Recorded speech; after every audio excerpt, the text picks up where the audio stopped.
श्री शिवाय नमस्तुभ्यम ओम नमः शिवाय। नमस्कार दोस्तों, आप सभी लोगों का स्वागत है हमारे यूट्यूब चैनल भगवान की भक्ति में। दोस्तों, आप सभी लोग जानते हैं कि 18 नवंबर 2024 सोमवार के दिन आपको मार्गशीर्ष महीने की तृतीया तिथि पड़ रही है। और आपको बता दें, इस दिन आपको ये जो महीना होता है ना, और अगर इस दिन सोमवार का दिन पड़ जाए तो गुरुजी ने कहा है कि बस आपको इस दिन आपको 5 गेहूं के दाने वाले उपाय को करना है। आपको बता दें कि ये जो उपाय है ना, गुरुजी ने अभी की शिव पुराण कथा में बताया है। इस 5 गेहूं के दाने का उपाय आप अवश्य करिएगा, क्योंकि ये दिन पूरे साल में सिर्फ एक बार आता है। और सभी लोग जानते हैं कि सोमवार का दिन जो होता है ना, उस दिन 5 गेहूं के दाने वाला ही उपाय करने चाहिए। तो आप ज़रूर इस दिन कीजिएगा इस उपाय को। तो मैं आपको बता दूं कि अगर आपने कभी आज तक इस उपाय को नहीं किया तो आप एक बार ज़रूर इस उपाय को कीजिएगा, कि ये मौका आप नहीं छोड़िएगा। आप ज़रूर 18 नवंबर 2024 सोमवार के दिन इस उपाय को ज़रूर कीजिएगा। बहुत सारे लोगों ने इस महीने मार्गशीर्ष महीने में ये उपाय जो है ना आप करते हैं, तो आपके जीवन की सारी समस्याएं दूर होगी और आपकी मनोकामना पूर्ण होगी। अगर आप ये उपाय कर लेते हैं तो इस उपाय का वो फल मिलेगा जिसकी आपने कल्पना भी नहीं की होगी, सोची भी नहीं होगी। इसलिए एक बार इस उपाय को ज़रूर आप लोग करके देखिए, ठीक है। अब आपको बता दें कि पंडित जी ने अभी की शिवपुराण कथा में बताया है, जो कि अभी मैं उनकी उपाय को सुन के आप तक पहुंचाने वाली हूँ। तो आपको बता दें कि ये जो सोमवार का दिन है, मार्गशीर्ष महीने का भी बहुत ही खास है और इतना महत्वपूर्ण है कि इस दिन का अगर कोई उपाय करे ना, किसी के प्रकार की दुख और समस्याएं क्यों ना चल रही हो आपके जीवन में, तो होता है ना, बहुत सारा कारण होता है। पितृदोष होता है, मंगल दोष, इंसान को पता नहीं होता है कि किस कारण से उसके जीवन में दुख कष्ट है। तो अगर इस उपाय को आप कर लेते हैं ना, तो आपके जीवन से सारे दुख और कष्ट दूर होती है। तो चलिए मैं अब उपाय के बारे में बताती हूँ कि उपाय कैसे करना है, कब करना है, इन उपाय को करते समय किन किन बातों को ध्यान में रखना है। ये सारी चीज़ें अभी मैं आपको बताने वाली हूँ। तो ध्यान से इस वीडियो को सुनिए और अंत तक सुनिएगा, ठीक है। तो चलिए मैं बता रही हूँ। देखिए, इस उपाय को घर के कोई बड़ी माताएं बहनें हैं वो कर सकती हैं, जो घर की लक्ष्मी होती है, धन घर में सुख शांति समृद्धि के लिए। नहीं तो फिर किसी के विशेष मनोकामना पूर्ण करानी हो तो घर का कोई भी व्यक्ति कर सकता है, चाहे बड़ा हो छोटा हो, स्त्री हो या पुरुष हो, इस उपाय को कर सकते हैं। और आपको बता दें कि इस 5 गेहूं के दाने वाले उपाय को आप सुबह में भी कर सकते हैं और शाम में प्रदोष काल में भी कर सकते हैं। प्रदोष काल जो होता है वो 6 से 7 के बीच में होता है। अगर आप किसी कारणवश से लेट हो तो आप 8 बजे तक भी इस उपाय को आप कर सकते हैं, ठीक है। तो आपको बता दें कि आप इसमें कोई दिक्कत नहीं, आप सुबह में और शाम में भी कर सकते हैं, ठीक है। मार्गशीर्ष महीना जो होता है ना, माँ तुलसी की पूजन और श्री हरि विष्णु जी से जुड़ा हुआ होता है। और आप इनसे जो जो भी उपाय करते हैं ना, इससे निर्धनता जो है, वो जो समस्याएं चल रही हो वो सब दूर हो जाती है। तो इस महीने भगवान विष्णु की और तुलसी माता को पूजा किया जाता है। और आपको बताते हैं भगवान विष्णु को तुलसी अति प्रिय है, इसलिए पूजा में विशेष रूप से तुलसी का उपयोग किया जाता है। बिल्कुल बिना तुलसी के बिना जो विष्णु भगवान वो ग्रहण नहीं करते, वो तुलसी के बिना श्री हरि विष्णु अधूरे हैं और विष्णु जी के बिना तुलसी माता अधूरी है।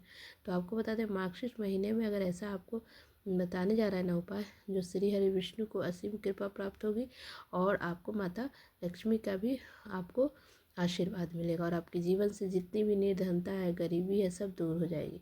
आपके जीवन में सुख समृद्धि और धन ऐश्वर्य की प्राप्ति होगी और वृद्धि होगी, ठीक है। तो इस उपाय को आप अच्छे से सुन लीजिए। तुलसी के पौधे में कौन सी चीज़ रखनी है, इस उपाय को करते समय आपको सबसे पहले बता दें कि आपको घर में तुलसी का पौधा नहीं है तो मार्गशीर्ष महीने में एक तुलसी का पौधा अपने घर में ज़रूर लगाएं। मार्गशीर्ष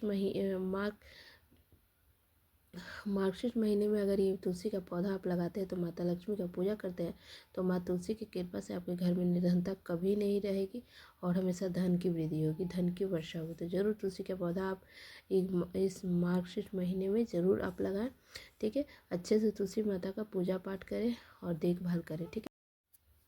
चलिए तो मैं आपको उपाय बताती हूँ, इस उपाय को कैसे करना है। तो देखिए, आपको 2 फूल वाली लौंग लेना है, ठीक है। जो साबुत होना चाहिए, कहीं से टूटा फूटा होना नहीं चाहिए, ठीक है। साथ में आपको शुद्ध जल ले लेना है, ठीक है, और थोड़ा सा शहद ले लेना है। इस सब सामग्री लेके आपको शिव मंदिर पहुंच जाना है।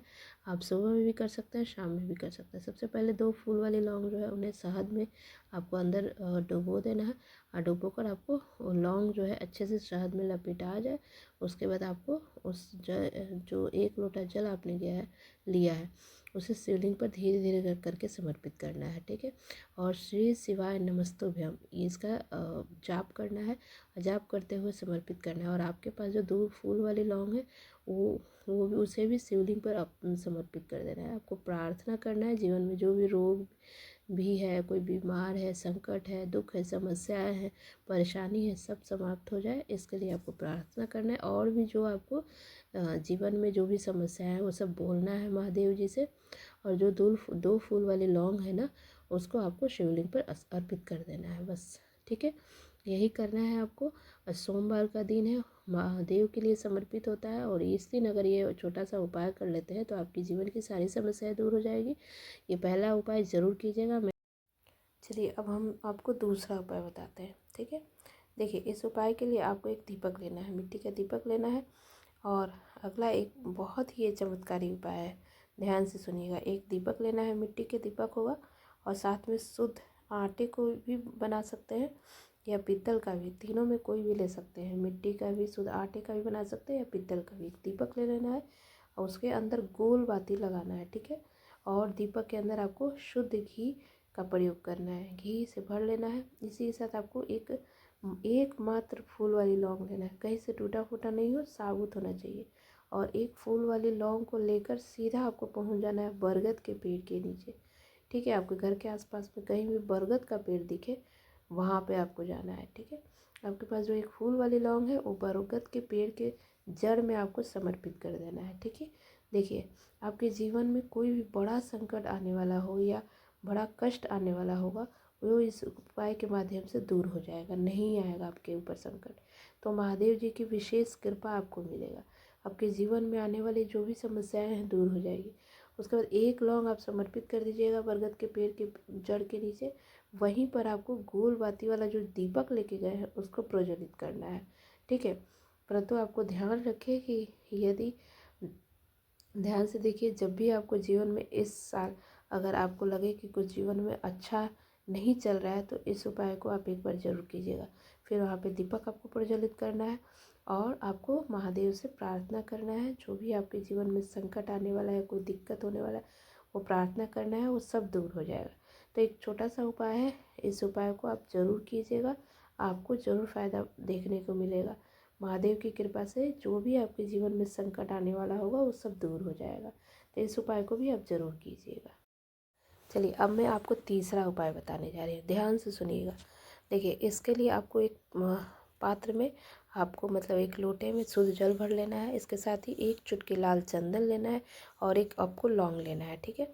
आप ये तीनों चीज़ लेकर उस जल के जो पात्र है ना उसी में वो दोनों चीज़ डाल देना है, लौंग डाल देना है और लाल चंदन डाल देना है। तो लाल चंदन युक्त जल लेकर आपको ये तीनों चीज़ जल में डालकर आपको भगवान शिव के मंदिर में पहुंचना है। यह उपाय भी आप सुबह में भी कर सकते हैं, शाम में भी, लेकिन कोशिश कीजिए कि इस उपाय को सुबह में ही कीजिएगा, ठीक है। अब लाल चंदन से युक्त जल को आपको क्या करना है, भगवान शिव के मंदिर में जाकर शिवलिंग पर धीरे धीरे अर्पित कर देना है, ठीक है। उस समय आपको श्री शिवाय नमस्तुभ्यम इस मंत्र का जाप करते हुए आपको ये जल जो है चंदन युक्त जल आपको धीरे धीरे महादेव जी को समर्पित करना है।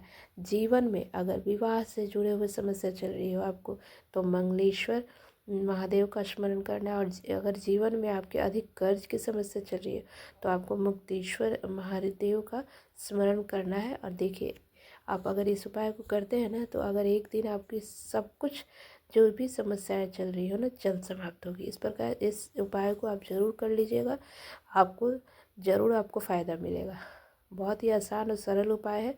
इस उपाय को अगर आज तक नहीं किए हैं तो ज़रूर कीजिएगा, आपको ज़रूर फ़ायदा देखने को मिलेगा। बहुत बहुत धन्यवाद।